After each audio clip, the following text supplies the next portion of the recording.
वज़ीर-ए-आज़म शहबाज शरीफ़ 5 ॾींहंनि जे दौरे ते चीन जे शहर तियानजिन पहुची वियो। तियानजिन एयरपोर्ट ते वज़ीर-ए-आज़म शहबाज शरीफ़ जो भरपूर इस्तक़बाल कयो वियो।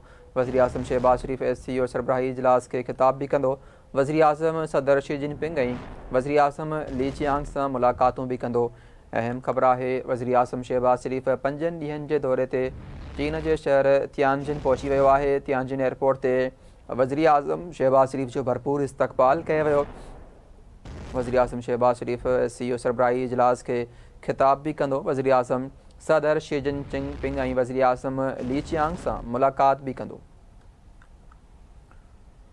वज़ीर-ए-आज़म शहबाज शरीफ़ 5 ॾींहंनि जे दौरे ते चीन जे शहर तियानजिन पहुची वियो। तियानजिन एयरपोर्ट ते वज़ीर-ए-आज़म शहबाज शरीफ़ जो भरपूर इस्तक़बाल कयो वियो आहे।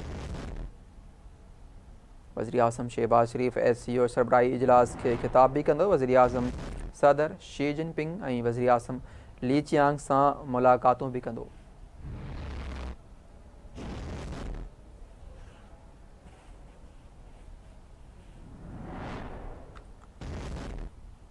वज़ीर-ए-आज़म शहबाज शरीफ़ 5 ॾींहंनि जे दौरे ते चीन जे शहर तियानजिन पहुची वियो। तियानजिन एयरपोर्ट ते वज़ीर-ए-आज़म शहबाज शरीफ़ जो भरपूर इस्तक़बाल कयो वियो आहे।